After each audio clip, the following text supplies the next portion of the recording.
He has already said La ilaha. There's no God. Now I have to prove illallah, but Allah, which I shall do inshallah. You ask this atheist that suppose there is an object, an unidentified, maybe a flying object, which no one in the world has seen. No human being in the world knows about this object. If it's brought in front of you, and if you're asked that who will be the first person who will be able to tell you the mechanism of this unidentified object, you have to ask him the question. Who is the first person who will be able to tell you the mechanism of this new object which no one in the world has seen? After thinking for a while, he'll give the answer.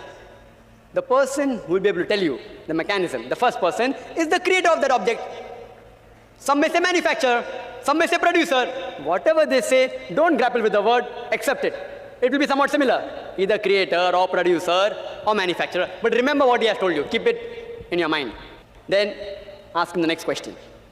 How did the universe come into existence? How was it formed? He will tell you by the Big Bang Theory. Tell him, the Quran mentions in Surah Anbiya, chapter 21, verse number 30, about the Big Bang Theory. Who could have mentioned this in the Quran 1400 years ago? So he will tell you, maybe it's a fluke. Don't argue with him. Next part of the question. We did not know the light of the moon is reflected light. We came to know recently. You ask him, he'll tell you, yes, the light of the moon is reflected light. It's not its own light. When we discovered, he will tell you recently, yesterday, 50 years back, 100 years back, yesterday in science. You tell him, the Quran mentions that the light of the moon is reflected light 1400 years ago. Who could have mentioned that? Maybe somebody had a wild guess. Don't argue with him. Continue. We thought the sun was stationary. You ask him, is it stationary? He'll say, no, it's rotating and revolving. When you learn this, he will tell you yesterday, 50 years back, 100 years back. Quran mentions this 1400 years ago. He will hesitate, but may say, maybe some intelligent person wrote it. Don't argue with him. Continue. How was the universe initially? What is celestial matter? He will tell you, it was smoke. How did you come to know?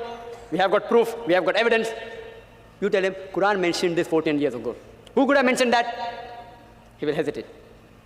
Don't wait for response. Continue. Keep on posing question after question. All that I give in the lecture, keep on posing one question after the other. That water cycle, how do we come to know about it? Quran mentioned 14 years ago. About every living thing made from water. Who could have mentioned that?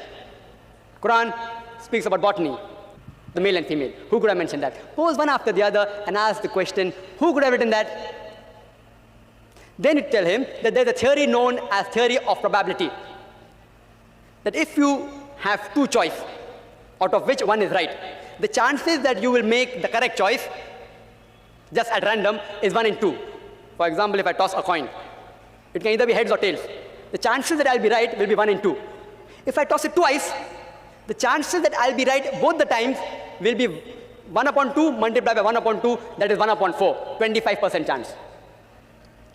If I toss it thrice, chances I'll be right all 3 times, 1 upon 2 multiplied by 1 upon 2 multiplied by 1 upon 2, it's 1 upon 8, 12.5%. A dice has got 6 sides. If I throw a dice, the chances that at random I'll be correct is 1 upon 6.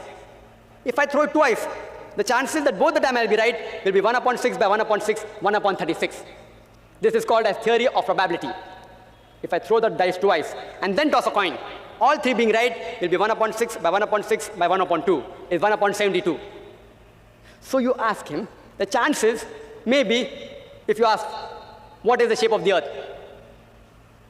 There are various shapes. Some may say it is flat, some may say it is triangular, some may say it is hexagonal, some may say pentagonal, some may say heptagonal, some may say square. Say there can be 10 shapes. Some may say it is round, it is spherical. The chances that if anyone makes a wild guess, it being correct is 1 upon 10. The light of the moon, it can either be its own light or it can be reflected light. The chances that you make a wild guess and it being correct will be 1 upon 2. The chances that both shape of the earth and light of the moon being reflected light, both being correct, if you make a wild guess, it will be 1 upon 10 multiplied by 1 upon 2, it is 1 upon 20. What can the living creatures be made of? Some may say sand, some may say stone, some may say aluminium, some may say gold, say 1,000 materials you can name. Some may say water, some may say silver, 1,000 materials. The chances that you make a wild guess, and one of them being right, according to mathematics, is 1 upon 1,000. The chances that all 3 being correct, the earth is spherical, light of the moon is reflected light, and every living creature created from water is correct, will be 1 upon 10 multiplied by 1 upon 2 multiplied by 1 upon 1,000. Answer comes to 1 upon 20,000 or 0.005%. Quran speaks about scientific science more than 1,000 verses. In 3 verses, the answer comes to 0.05%. If you apply probability theory to all this being at random chance, it will come to 0, negligible. And in maths, anything 1 in 10 raised to 50, it's equal to 0.